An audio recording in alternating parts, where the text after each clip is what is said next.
15 กฎแห่งการเติบโตที่ประเมินค่าไม่ได้ครับหากคุณผู้ฟังต้องการพัฒนาตัวเองต้องการประสบความสำเร็จ15 กฎนี้จะเป็นกฎที่สำคัญยิ่งและผมอยากให้ทุกท่านนำไปปรับใช้เพราะมันจะส่งผลกับความสำเร็จของทุกท่านไปทั้งชีวิตครับผมมีโอกาสได้นำหนังสือเล่มหนึ่งของคุณจอห์นซีแม็กซ์เวลล์ผมเชื่อว่านักอ่านหลายท่านรู้จักผู้เขียนท่านนี้ดีผมเองก็มีโอกาสได้ทำหนังสือของผู้เขียนท่านนี้บ่อยครับแล้วเราแทบจะไม่ต้องตั้งคำถามกับผลงานของเขาเลย15 invaluable laws of growth นี่คือ15 กฎของการพัฒนาตัวเองและการเติบโตครับมันเป็นกฎที่สำคัญมากผมจะนำกฎที่มันทรงพลังผมสรุปออกมาได้เป็น13 ข้อนะครับและทั้ง13 ข้อนี้แหละครับอยากให้ทุกท่านค่อยๆเรียนรู้ไปด้วยกันกฎข้อที่1 The law of intentionally กฎแห่งความตั้งใจหากท่านเข้าใจกฎนี้ท่านจะเข้าถึงพลังและผู้คนจะสนับสนุนท่านข้อนี้สำคัญมากนะครับไม่ว่าคุณจะอยู่ในช่วงอายุใดขอให้เริ่มต้นที่กฎข้อนี้หากปรารถนาความก้าวหน้าท่านต้องลงมือทำอย่างจริงจังและตั้งใจครับสำหรับหนังสือเล่มนี้คุณจอห์นซีแม็กซ์เวลล์ได้กล่าวไว้ว่าการเติบโตในชีวิตไม่ใช่เรื่องบังเอิญครับทุกความสำเร็จที่คุณเห็นของแต่ละคนเขาผ่านร้อนผ่านหนาวมาแต่ที่แน่ๆคือพวกเขาจริงจังครับมาตรฐานของพวกเขาสูงมากพวกเขาจะมีมาตรฐานในชีวิตสูงมากลองไปดูกิจวัตรใครก็ได้ครับที่คุณมองว่าเนี่ยแหละคือความสำเร็จที่คุณต้องการกิจวัตรของพวกเขาจะไม่ใช่สิ่งที่คน 95% ทำ และมันเป็นสิ่งที่คน 95% ไม่อยากทำด้วย แต่คนเหล่านั้นแหละครับที่จะประสบความสำเร็จ เพราะเขาทำในสิ่งที่คนส่วนใหญ่ไม่อยากทำ เขามีความจริงจังนั่นเอง คุณต้องตั้งใจและมีความพยายามอย่างจริงจังในการเติบโต ผมอยากให้ทุกท่านขีดเส้นใต้คำว่าจริงจังครับคำนี้สำคัญมาก มันหมายถึงการตั้งเป้าหมายเฉพาะและดำเนินการอย่างตั้งใจเพื่อบรรลุเป้าหมายนั้น สิ่งนี้จะสำคัญอย่างยิ่งโดยเฉพาะกับคนที่กำลังเติบโตแล้วต้องการที่จะพัฒนาตัวเองคำถามแรกที่ควรถามกับตัวเองเลยคือคุณจริงจังกับมันขนาดไหนล่ะคุณอยากพัฒนาตัวเองคุณพร้อมที่จะทำงานหนักหรือเปล่าคุณพร้อมที่จะใช้เวลาว่างไปกับการอ่านหนังสือในขณะที่คนส่วนใหญ่เอาเวลาไปไถโซเชียลมีเดียหรือทำสิ่งที่ไร้ประโยชน์หรือเปล่านั่นแหละครับคือภาพสะท้อนความจริงจังในตัวเองนี่คือกฎข้อแรกหากท่านต้องการพัฒนาตัวเองต้องการประสบความสำเร็จจงทำอย่างจริงจังครับไม่มีข้อยกเว้นสำหรับกฎข้อที่1กฎข้อที่2 The law of awareness กฎแห่งการตระหนักรู้กฎข้อนี้จะทำให้ท่านหลุดพ้นจากการใช้ชีวิตโดยปราศจากจุดมุ่งหมายการรู้จักตัวเองครับการรู้จักตัวเองคืออะไรหากปรารถนาการเติบโตท่านต้องศึกษาตัวท่านให้กระจ่างชัดคำว่ารู้จักตัวเองในที่นี้นะครับก็คืออะไรคือสิ่งที่คุณทำได้ดีและอะไรคือจุดอ่อนของคุณกับอีกแง่หนึ่งอะไรคือสิ่งที่คุณต้องการและต้องทำกับอะไรคือสิ่งที่คุณไม่ต้องการและจะไม่มีทางทำผมจะมีแค่4เขาเรียกว่า4ตารางนี้ให้คุณผู้ฟังหาครับเรามาเริ่มที่ตัวแรกกันอะไรคือสิ่งที่ท่านทำได้ดีครับแล้วคุณรู้สึกว่าคุณหลงไหลกับมันด้วยเราทุกคนมีสิ่งนั้นครับคุณอาจจะเป็นคนอ่านหนังสือเร็วคุณอาจจะเป็นคนที่เขียนการ์ตูนวาดรูปสวยเล่นดนตรีเก่งหรือคุณอาจจะเป็นคนที่มีความเป็นผู้นำเพื่อนชอบทักว่าคุณเนี่ยเก่งในด้านนั้นด้านนี้นั่นแหละครับคือสิ่งที่คุณทำได้ดีแล้วอะไรล่ะคือสิ่งที่คุณลองแล้วคุณรู้สึกว่าคุณไม่ได้ชอบและคุณก็ทำออกมาได้ไม่ดีด้วยยกตัวอย่างผมเองผมเป็นคนที่เรียนรู้ช้าในด้านศิลปะกับคณิตศาสตร์แต่เป็นคนที่เรียนรู้เร็วในด้านภาษากับดนตรีเห็นไหมครับมันคือการรู้จักตัวเองครับหากคุณเข้าใจสิ่งนี้ตั้งแต่เนิ่นๆโดยเฉพาะอย่างยิ่งวัยรุ่นคุณจะเป็นคนที่ประสบความสำเร็จเร็วเพราะคุณรู้จุดเด่นของตัวเองกับอีกแง่หนึ่งอะไรที่คุณต้องการคุณผู้ฟังต้องการอะไรในชีวิตครับทำไมการตั้งเป้าหมายในชีวิตมันถึงสำคัญเหลือเกินผมชอบประโยคนี้มากถ้าคุณไม่รู้ว่าคุณต้องการอะไรชีวิตก็จะส่งแต่สิ่งที่คุณไม่ต้องการมาให้เพราะชีวิตยังไม่รู้ด้วยซ้ำว่าที่ส่งไปเนี่ยคุณต้องการมันหรือเปล่าดังนั้นคุณต้องรู้ครับว่าคุณต้องการและจะทำอะไรกับอีกแง่หนึ่งมีอะไรบ้างที่ชีวิตนี้คุณจะไม่มีทางทำเด็ดขาดและคุณไม่ต้องการด้วยมันมักจะเป็นสิ่งที่อาจจะเป็นแง่ลบในชีวิตของคุณใช่ไหมครับคุณจะไม่มีทางโกหกคุณจะไม่มีทางเอาเปรียบผู้อื่นคุณจะไม่มีทางยอมสูญเสียคุณธรรมเพื่อผลประโยชน์นั่นแหละครับคือสิ่งที่คุณจะไม่ทำเพียงเท่านี้กฎข้อนี้คุณก็ประสบความสำเร็จแล้วครับกฎแห่งการตระหนักรู้หากต้องการประสบความสำเร็จหากต้องการพัฒนาตัวเองจงรู้จักตัวเองกฎข้อที่3 The law of the mirror กฎแห่งกระจกเงากฎนี้จะทำให้ท่านเป็นคนที่น่าสรรเสริญและถูกยกย่องไปทุกคนทุกแห่งหากปรารถนาในการเติบโตท่านต้องเคารพและศรัทธาตัวท่านเองคนในกระจกครับทำไมการเคารพตัวเองหรือในภาษาสากลเราจะเรียกกันว่า self esteem ใช่ไหมครับหากคุณเคารพตัวเองและศรัทธาในตัวเองโลกและผู้คนจะเคารพในตัวคุณด้วยแต่ถ้าคุณไม่เชื่อมั่นในตัวเองไม่ว่าด้วยจะเหตุผลอะไรก็ตามแต่โลกและผู้คนก็จะไม่เคารพคุณไม่ศรัทธาคุณดังนั้นครับจุดที่สำคัญอย่างยิ่งที่ว่าทำไมคนนี้เวลาคุณเจอแล้วเขาดูมีออร่าเขาดูน่าเคารพน่าคบหามากเลยมันเป็นเพราะว่าเขาเคารพในตัวเองมาก่อนครับแล้วเขาเรียกว่าจิตวิญญาณนั้นมันส่งต่อถึงกันและกันได้การเคารพตัวเองเป็นอะไรที่ทรงพลังมากนะครับและจริงๆแล้วคุณผู้ฟังทุกท่านครับท่านสามารถประสบความสำเร็จได้ท่านสามารถเติบโตพัฒนาตัวเองได้ซึ่งตอนนี้ท่านก็ทำอยู่มันก็ไม่มีเหตุผลอะไรเลยที่ท่านจะไม่เคารพและศรัทธาในตัวเองจริงไหมครับจงเคารพในตัวเองครับเพราะถ้าคุณไม่เคารพในตัวเองโลกจะไม่ให้รางวัลกับคุณเลยคุณต้องเห็นคุณค่าอย่างยิ่งในตัวเองและเพื่อเพิ่มคุณค่าให้กับตัวท่านการเชื่อในคุณค่าและศักยภาพของตัวเองเป็นสิ่งสำคัญอย่างยิ่งในการเติบโตการมีคุณค่าในตนเองและความเชื่อมั่นในตัวเองมันจะถูกสะท้อนออกมาผ่านดังนี้ครับ 1. คำพูดที่คุณใช้กับตัวเองเวลาเจอสถานการณ์ที่มันเป็นปัญหาคุณพูดว่าอะไรระหว่าง 1. พร่ำบ่นกับ 2. ทำยังไงดีแก้ปัญหายังไงดีนี่คือภาพสะท้อนที่ 1ที่ผมอยากให้ทุกท่านลองดูตัวเองนะครับคำพูดที่เราใช้ในยามที่เกิดวิกฤตสะท้อนความเคารพตัวเองออกมาได้สูงมากกับ 2. เวลาที่มีคนมาชมท่านตอบรับอย่างไรระหว่าง 1. โอ้ไม่หรอกชมเกินไปแล้วกับ 2. ขอบคุณครับ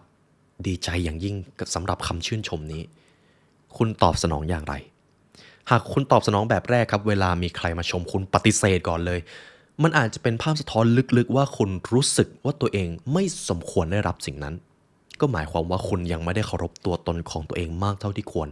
แต่ถ้าคุณสังเกตดูดีๆนะครับคนที่เขามีจุดยืนและเคารพในตัวเองเขาจะขอบคุณสำหรับคำชื่นชมนั้นแล้วคนที่ชมก็จะรู้สึกดีด้วยเพราะการชมคือการให้ในรูปแบบหนึ่งเวลาเราให้อะไรใครไปเราก็อยากให้เขารับใช่ไหมครับแต่ถ้าเขาปฏิเสธเราก็จะรู้สึกแย่จงขอบคุณทุกคำชื่นชมครับกับบริบทที่ 3เวลาที่ท่านประสบความสำเร็จท่านกลายเป็นใครระหว่าง 1. คนหยิ่งยโสคนไม่ฟังใครคนที่หงุดหงิดง่ายกับ 2. ถ่อมตัวรับฟังและก็รักษาระดับวิถีชีวิตที่เรียบง่ายให้เป็นดังเดิมหากเป็นแบบที่ 1มันคือภาพสะท้อนว่าคุณกำลังตกอยู่สภาวะของความอ่อนแอคุณกำลังไม่เคารพตัวเองแต่ถ้าเป็นบริบทที่ 2คุณประสบความสำเร็จแล้วแต่คุณก็ยังถ่อมตัวคุณก็ยังปฏิบัติกับผู้อื่นด้วยความเป็นมนุษย์นั่นคือภาพสะท้อนของการเคารพตัวเองครับผมจะยกมาแค่3บริบทพอและผมเชื่อว่าทุกท่านจะเข้าใจตัวเองมากขึ้นว่ากฎข้อนี้ท่านประสบความสำเร็จหรือยังกฎแห่งกระจกหากปรารถนาการเติบโตจงเรียนรู้ที่จะเคารพในตนเองกฎข้อที่ 4 the law of reflection กฎแห่งการไตร่ตรองครับกฎข้อนี้ถ้าท่านรู้มันจะทำให้ท่านมีสติปัญญาก้าวหน้ากว่าผู้ที่ไม่เข้าใจกฎนี้หากปรารถนาการเติบโตท่านต้องไตร่ตรองทุกการคิดและการกระทำอย่างเข้มงวดครับผมจะยกตัวอย่างให้คุณผู้ฟังเห็นภาพง่ายๆนะครับสำหรับหนังสือเล่มนี้เขียนว่าการหยุดคิดและไต่ตรองประสบการณ์ของคุณจะทำให้การเติบโตเพิ่มขึ้นอย่างทบทวีการไตร่ตรองจะช่วยให้คุณเรียนรู้จากความสำเร็จและความล้มเหลวและมันจะให้แนวทางในการดำเนินชีวิตในอนาคตทุกท่านเชื่อไหมครับว่ากฎข้อนี้คือตัวกำหนดความสามารถในการเรียนรู้ครับคนสองคนเจอประสบการณ์เดียวกันทุกท่านคิดว่าเขาเรียนรู้ได้เหมือนกันไหมครับไม่ครับแล้วตัวแปรที่สำคัญนั้นคืออะไรกฎข้อนี้ครับกฎแห่งการไตร่ตรองผมจะยกตัวอย่างบริบทหนึ่งสมมุติว่าคุณผู้ฟังเป็นหัวหน้าผมและผมเป็นผู้ร่วมงานของท่านผมทำงานผิดพลาดแล้วคุณผู้ฟังเลือกที่จะตำหนิผมจะมี2วิธีการตอบสนอง 1. ผมเอามาคิดมาไตร่ตรองว่าจะทำอย่างไรให้ผลงานนี้มันดีขึ้นจะยกระดับมาตรฐานได้อย่างไรกับ 2. ผมเถียงกลับผมโต้แย้งกลับเลยผมไม่ได้ฟังด้วยซ้ำผมไม่ไตร่ตรองเลยคุณผู้ฟังคิดว่าตัวผมคนไหนจะก้าวหน้ามากกว่ากันครับตัวผมที่เอาความ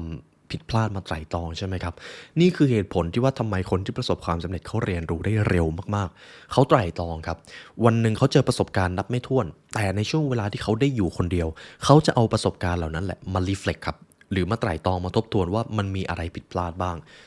ข้อนี้ผมจะเอาเทคนิคหนึ่งให้คุณผู้ฟังนำมาใช้นะครับก่อนที่ท่านกำลังจะเข้านอนหยิบสมุดกับปากกามาชุดหนึ่งแล้วก็เขียนดูว่าวันนี้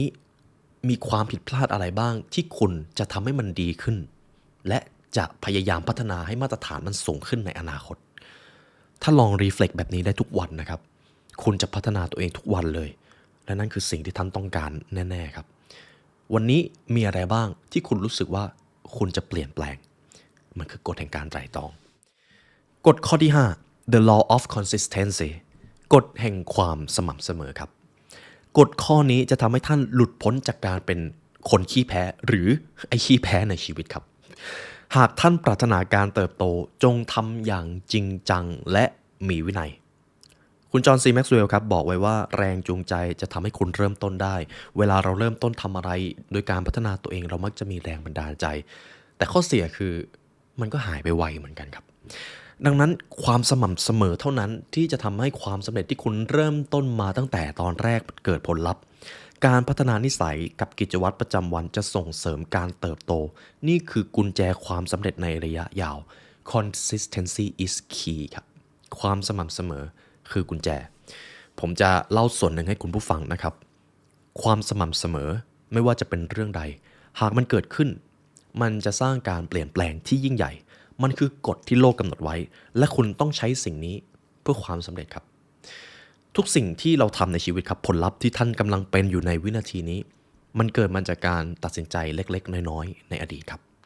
แล้วเจ้าการตัดสินใจเล็กๆน้อยๆเนี่ยแหละครับพอมันเกิดซ้ำๆเข้ามันจะกลายเป็นผลลัพธ์ที่ใหญ่กินอาหารที่ไม่ดีต่อสุขภาพวันละนิดวันละหน่อยกินไปกินมาแคลอรี่เกินรู้ตัวอีกทีน้ำหนักขึ้นเริ่มอ้วนแล้วมันเป็นแบบนั้นครับวันนี้เริ่มออกกำลังกายวันแรก2วันแรกไม่เห็นผลลัพธ์อะไรแต่พอออกไปเป็นเดือนเริ่มได้ฮอร์โมนความสุขเริ่มติดนิสัยเริ่มที่จะรักการพัฒนาความฟิตในร่างกายของตัวเองรู้ตัวอีกทีคุณเป็นเฮอร์คิวลิสเป็นคนที่แข็งแกร่งเสียแล้วมันเกิดมาจากไหนครับการตัดสินใจและลงมือทำเล็กๆในตอนแรกอย่ามองหา miracle moment ครับหรือสิ่งที่มันเปลี่ยนแปลงไปในชั่วข้ามคืนเพราะสิ่งเหล่านั้นมันมักจะไม่ยั่งยืนมองหาการเปลี่ยนแปลงที่เกิดจากความสม่ำเสมอครับเพราะมันยั่งยืนและมันทำให้คุณมีความสุขระหว่างการเดินทางด้วยนั่นเองกฎข้อที่6 The law of environment กฎแห่งสภาพแวดล้อมกฎข้อนี้จะทำให้ท่านรอดพ้นจากผู้คนที่บั่นทอนกำลังใจสภาพแวดล้อมในที่นี้ส่วนใหญ่นะครับที่มันเกี่ยวกับความสำเร็จไม่พ้นคนครับคนรอบข้างที่คุณอยู่สภาพชุมชนที่คุณอยู่ถ้าสภาพชุมชนที่คุณอยู่มีแต่คนที่ดีคุณก็จะเป็นตามเขาด้วยแต่ถ้ามันตรงกันข้ามคุณก็จะเป็นตามเขาเช่นกันหากท่านปรารถนาการเติบโตจงเลือกสิ่งแวดล้อมรอบตัวท่านอย่างเข้มงวดขีดเส้นใต้นะครับอย่างเข้มงวดอย่าชะล่าใจกับสิ่งนี้มีงานวิจัยหนึ่งครับที่สะท้อนความเป็นมนุษย์กับแรงกดดันทางสังคมได้ง่ายมากผู้ทำการทดลองครับได้ขีดเส้นลงที่พื้นโดยเส้นที่1ครับมีความยาวประมาณ3เมตรเส้นที่2มีความยาวประมาณ1เมตรและเส้นที่3มีความยาวประมาณ3เมตรแสดงว่าเส้นที่1กับเส้นที่3มีความยาวเท่ากันแต่ครับผู้ทำการทดลองจะให้มีหน้าม้าชุดหนึ่งแล้วก็บอกว่าเส้นที่สั้นที่สุดคือเส้นที่1ทั้งที่ความเป็นจริงเส้นที่สั้นที่สุดคือเส้นที่2ครับเพราะมันยาวแค่ประมาณ1เมตรเองทีนี้พอเขาให้ผู้รับการทดลองมาครับทุกคนตอบได้ครับว่าเส้นไหนมันสั้นที่สุดคือเส้นที่2แต่ทีนี้เขาบอกให้หน้าม้าทุกคนบอกไปเลยว่าเนี่ยเส้นที่1มันสั้นที่สุดหลอกครับหลอกจนทำไปทำมาคนที่รับการทดลองจริงๆเริ่มเชื่อตามหน้าม้าครับเริ่มบอกแล้วว่าโอเคเส้นที่1สั้นที่สุดทั้งที่ความเป็นจริงเขาก็รู้อยู่แก่ใจว่าเส้นที่2มันคือเส้นที่สั้นที่สุดสิ่งนี้เราเรียกกันว่าแรงกดดันทางสังคมครับในการทดลองนี้ดูเหมือนจะไม่มีอะไรแต่ลองคิดถึงภาพบริบทที่มันใหญ่กว่านั้นครับสงครามในสงครามนาซีเยอรมันครับหากคุณมาถามทหารนาซีเยอรมันที่ยังมีชีวิตอยู่หลายคนจะตอบเลยว่าเขาไม่รู้ด้วยซ้ำว่าสิ่งที่เขาทำมันผิด เพราะคนส่วนใหญ่ก็ทำคนในประเทศนั้นก็ทำสงครามจนกลายเป็นเรื่องปกติไปแล้วเขาถูกปลูกฝังแบบนั้นมาตั้งแต่ตอนยังเป็นวัยรุ่นเริ่มเข้ากองทัพเขาก็คิดว่าสิ่งที่เขาทำมันเป็นสิ่งที่ถูกต้องสิ่งที่มันน่ามหัศจรรย์สำหรับมนุษย์ก็คือแรงกดดันทางสังคมสามารถเปลี่ยนเทวดาให้กลายเป็นปีศาจได้ครับสำหรับมนุษย์ดังนั้นเลือกสภาพแวดล้อมรอบตัวให้ดีไม่ว่าคุณจะใจแข็งขนาดไหนแต่ถ้าคุณพาตัวเองไปอยู่กับสภาพแวดล้อมที่บั่นทอนแรงจูงใจอีกหน่อยคุณจะหดหู่ในการใช้ชีวิตสู้ไม่ได้ครับแต่เลือกได้และจงเลือกให้ดีการเติบโตในสิ่งแวดล้อมที่เอื้อการเติบโตคือทางเลือกแรกที่คุณจะต้องหาให้เจอจงล้อมรอบตัวเองด้วยผู้คนที่ท้าทายและสร้างแรงบันดาลใจให้กับท่านจงสร้างสภาพแวดล้อมที่สนับสนุนการเติบโตของท่านในข้อนี้เราจะพูดถึงเรื่องคนเป็นหลักครับต่อไปแล้วถ้าเป็นสภาพแวดล้อมที่ไม่ใช่คนล่ะมันจะเป็นเรื่องการจัดสภาพแวดล้อมตัวเองแหละครับหากคุณอยากมีความคิดที่ปลอดโปร่งอยากมีความคิดสร้างสรรค์สภาพแวดล้อมการทำงานของคุณก็ควรที่จะเป็นระเบียบเรียบร้อยโต๊ะไม่ควรรกเพราะถ้าโต๊ะรกมันมีผลกับจิตวิทยาของมนุษย์คุณจะรู้สึกรกตามลองดูแบบนี้ก็ได้ครับมันตัดสินได้แม่นมากเวลาไปที่อยู่อาศัยใครหรือห้องใครคุณตัดสินได้เลยว่าถ้าห้องคนนั้นรกแสดงว่าความคิดของเขาไม่ได้ถูกจัดระเบียบแต่ถ้าห้องใครสะอาดเป็นระเบียบทุกอย่างถูกจัดเข้าที่เข้าทางนั่นก็คือภาพสะท้อนความคิดของคนคนนั้นและมันเป็นภาพสะท้อนความคิดของท่านด้วยสภาพแวดล้อมครับอยากออกกำลังกายเตรียมสภาพแวดล้อมให้เอื้ออำนวยกับการดูแลสุขภาพแล้วหรือยังเปิดตู้เย็นมาสิ่งแรกที่คุณเจอคือขนมหรือว่าอาหารที่เป็นดีต่อสุขภาพนี่คือสภาพแวดล้อมครับต่อไปเราจะมาพูดถึงกฎข้อที่7 The Law of Design กฎแห่งการวางแผนกฎนี้จะทำให้ท่านหลุดพ้นจากความวิตกกังวลในอนาคตนานานับประการหากท่านปรารถนาการเติบโตจงมีแผนการในชีวิตวงเล็บครับถึงแม้ทุกอย่างจะไม่เป็นไปตามแผนแต่ท่านต้องมีแผนครับคุณผู้ฟังใช่ไหมครับว่าจริงๆแล้วแผนที่คุณวางไว้ไม่ว่าจะเป็นในช่วงใดก็ตามมันจะไม่มีอะไรเป็นไปตามแผนเลยแต่คุณต้องมีแผนเพราะถ้าคุณไม่มีแผนการในการใช้ชีวิตเหตุผลแรกเลย1ชีวิตจะไม่รู้ว่าควรจะส่งอะไรให้คุณเพราะคุณไม่รู้ว่าตัวเองต้องการอะไรกับ2ถ้าคุณไม่มีแผนคุณจะหมกมุ่นอยู่กับปัญหาในปัจจุบันโดยไม่ได้คำนึงถึงวิสัยทัศน์ในอนาคตสิ่งนี้สะท้อนได้ครับคนที่ยังไม่ประสบความสำเร็จเขาจะบ่นว่าทำไมวันนี้งานมันหนักทำไมวันนี้เขาไม่มีความสุขเขาจะคิดแค่วันต่อวันครับเขาจะไม่ได้คิดถึงวิสัยทัศน์ความสำเร็จในชีวิตของตัวเองเลยเหตุผลก็เป็นเพราะเขาไม่มีแผนการสิ่งนั้นมันทำให้เขาถูกปัญหาประจำวันที่บางปัญหามันก็เล็กมากๆมารุมเร้าและเขาก็ไม่มีความสุขนั่นเองดังนั้นคุณอยากมีความสุขไหมครับ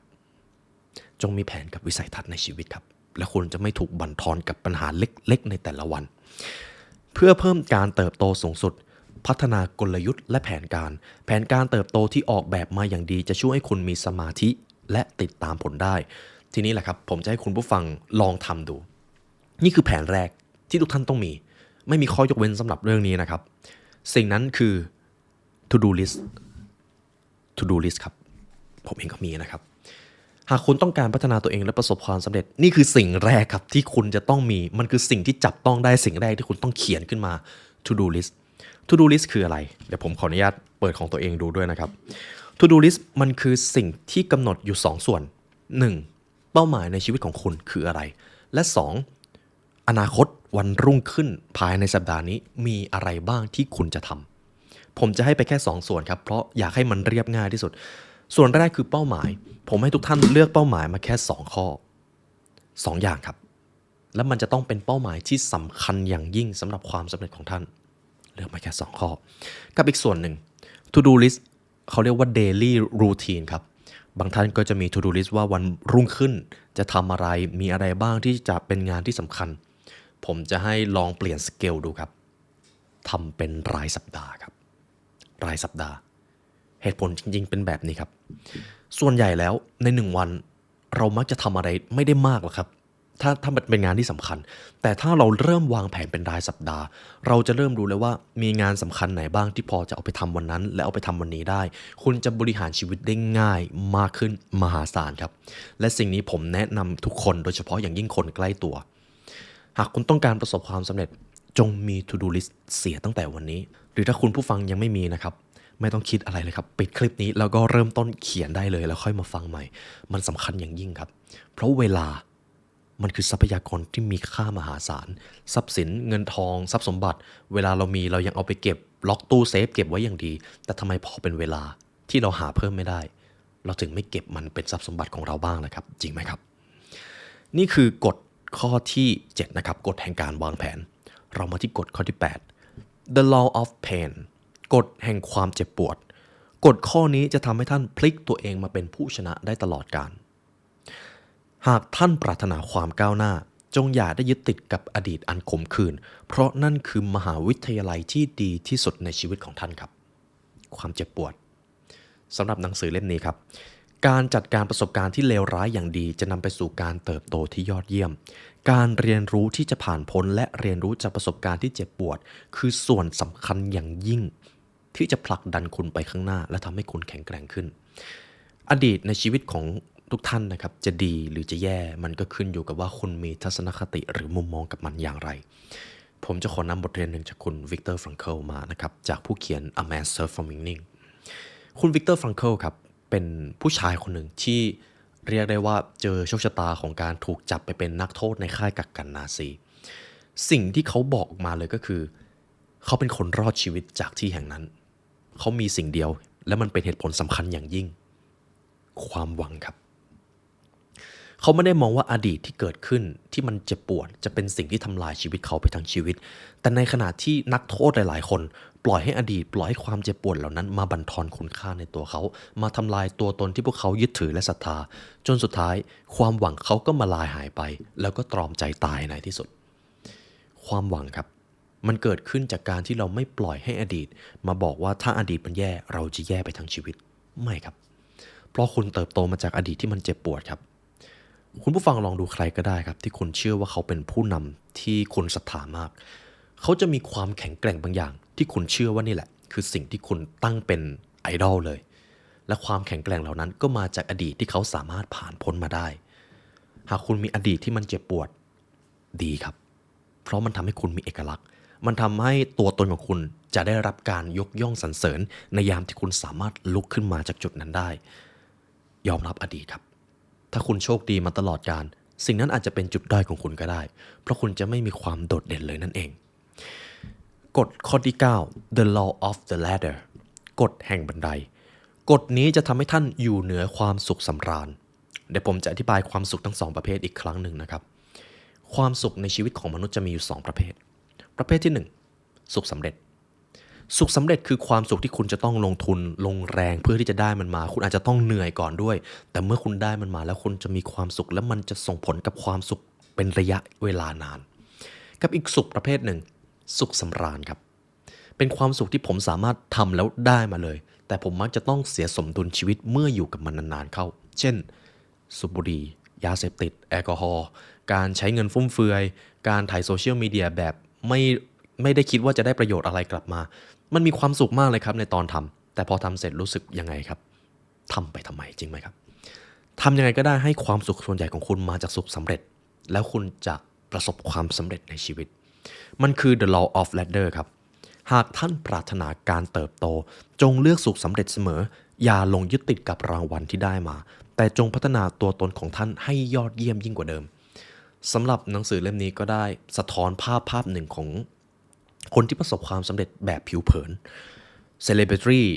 คนที่ประสบความสำเร็จด้วยการมีชื่อเสียงหรือร่ำรวยสามารถกลายเป็นคนล้มเหลวได้อย่างรวดเร็วหากเขาไม่มีกฎข้อนี้เวลาผมมีชื่อเสียงแล้วผมก็เริ่มยิงเริ่มที่จะทำตัวเหลวแหลกเริ่มไม่พัฒนาตัวเองเริ่มไม่ได้พัฒนาผลงานตัวเองเพราะคิดว่าความสำเร็จจะอยู่กับตัวผมตลอดไปคุณผู้ฟังคิดว่าอนาคตของผมจะเป็นยังไงครับพังใช่ไหมครับดังนั้นจงเอากฎข้อนี้ติดตัวไว้เสมอครับสิ่งที่น่ากลัวพอๆกับความสำเร็จก็คือตัวความสำเร็จเองหลังจากที่คุณประสบความสำเร็จแล้วคุณจะกลายเป็นใครนั่นคือสิ่งที่สำคัญอย่างยิ่งที่ผมอยากให้ทุกท่านได้เรียนรู้กันการเติบโตของลักษณะนิสัยกำหนดความสูงการเติบโตส่วนบุคคลคุณจะไม่สามารถประสบความสำเร็จอย่างยั่งยืนหากคุณไม่ได้มีนิสัยนั้นนิสัยของการพัฒนาตัวเองรักษาความซื่อสัตย์ความซื่อตรงความอดทนและการพัฒนาผลงานอย่างสม่ำเสมอเกมแห่งความสำเร็จในชีวิตเส้นชัยของมันคือ ความตายครับดังนั้นหากตอนนี้ท่านกำลังมีชีวิตอยู่ไม่มีเหตุผลใดๆที่จะทำให้เราหยุดเติบโตหยุดปีนสูงขึ้นนั่นเอง The Law of Ladder ครับกฎข้อที่10 The Law of the Rubber Band กฎแห่งยางยืดกฎข้อนี้จะทำให้ท่านหลุดพ้นจากความเบื่อหน่ายทั้งปวงหากท่านปรารถนาการเติบโตจงขยายขอบเขตประสบการณ์ของท่านเสมอถ้าผมพูดคำนี้คุณผู้ฟังเข้าใจเลยครับขยายคอมฟอร์ตโซนของท่านบ่อยๆขยายเยอะๆครับยิ่งขยายเยอะคุณจะยิ่งรู้สึกว่าชีวิตนี้มันสนุกเหลือเกินแต่คนที่จมอยู่กับความเบื่อหน่ายไม่ได้รู้เหตุผลในการใช้ชีวิตเหตุผลก็เป็นเพราะเขาไม่ได้ขยายพื้นที่คอมฟอร์ตโซนของตัวเองครับสำหรับหนังสือเล่มนี้เขาบอกเลยว่าการเติบโตจะหยุดเมื่อคุณสูญเสียความตึงระหว่างที่คุณอยู่และสิ่งที่คุณเป็นการยืดตัวเองออกนอกเขตสบายหรือคอมฟอร์ตโซนของคุณอย่างต่อเนื่องเป็นสิ่งจำเป็นอย่างยิ่งสำหรับการเติบโตทีนี้ผมจะมีวิธีให้คุณผู้ฟังขยายคอมฟอร์ตโซนของตัวเองเข้าหาคนในหลากหลายวิชาชีพอย่าเข้าหาเพียงแค่คนที่มีผลประโยชน์กับคุณหรือทำงานใกล้เคียงกับคุณลองขยายกลุ่มคนที่คุณพบหาดูครับไปสถานที่ที่แตกต่างทางวัฒนธรรมแล้วคุณจะรู้ว่าโลกนี้ทำไมมันช่างแตกต่างเหลือเกินมันทำให้คุณยอมรับความไม่เหมือนกันของโลกใบนี้ทำงานที่คุณรู้สึกว่าตัวเองจะต้องมารีเซ็ตความรู้ใหม่สมมุติตอนนี้คุณทำงานนี้เป็นมาสเตอรี่และเป็นผู้เชี่ยวชาญแล้วลองชิปไปอีกงานใดงานหนึ่งที่คุณรู้สึกว่าคุณก็ชอบเหมือนกันแต่คุณจำเป็นต้องรีเซ็ตความรู้มันจะเป็นการสลับสับเปลี่ยนอีโก้ของคุณให้มันถดถอยลงได้ครับสิ่งนี้จะทำให้คุณเรียนรู้ได้เร็วมากขึ้นหรือศึกษาประวัติศาสตร์ที่คุณไม่เคยรู้มากกว่าที่จะยึดติดอยู่กับความเชื่อที่มันล้าหลังเท่านั้นเลยครับสิ่งนี้จะเป็นการขยายพื้นที่คอมฟอร์ตโซนของคุณได้อย่างรวดเร็วและไม่มีข้อยกเว้นสำหรับการขยายพื้นที่กฎแห่งยางยืดครับกฎข้อที่11 The Law of Trade-offs กฎแห่งการเสียสละความเสียสละเป็นอีกคำหนึ่งที่ศักดิ์สิทธิ์อย่างยิ่งครับหากต้องการประสบความสำเร็จและต้องการให้โลกยกย่องสรรเสริญคุณจะต้องรู้จักกฎข้อนี้กฎข้อนี้จะทำให้ท่านกลายเป็นที่จดจำและสรรเสริญยกย่องอีกทั้งยังทำให้ท่านเติบโตอย่างสุขสงบหากท่านปรารถนาการเติบโตจงเลือกเส้นทางของการเสียสละทั้งเพื่อตัวท่านและเพื่อผู้อื่นเราจะมาเริ่มที่ตัวเราก่อนครับหากอยากประสบความสำเร็จคุณจะต้องเสียสละสิ่งดังนี้ 1. เวลาแห่งความสบายหากคุณต้องการประสบความสำเร็จกิจวัตรของคุณจะต้องเป็นสิ่งที่คนสำเร็จทำตื่นเช้ามาอย่างแรกคนไม่สำเร็จอาจจะหยิบโทรศัพท์มาแล้วก็ถ่ายโซเชียลมีเดียแล้วก็ปล่อยให้เวลาผ่านไปเรื่อยๆรู้ตัวอีกทีก็จะไปทำงานสายแล้วแต่สำหรับตัวตนของคุณที่ประสบความสำเร็จสิ่งแรกที่คุณทำคือคุณตื่นมาก่อนทำงาน3ชั่วโมงหรือคุณตื่นเช้ามืดคุณไปออกกำลังกายคุณไปอ่านหนังสือคุณไปนั่งสมาธินั่นคือสิ่งที่คนส่วนใหญ่ไม่ชอบทำแน่ๆแต่มันคือสิ่งที่คนสำเร็จทำครับคุณจะต้องเสียสละเพื่อความสำเร็จและการพัฒนาตัวเอง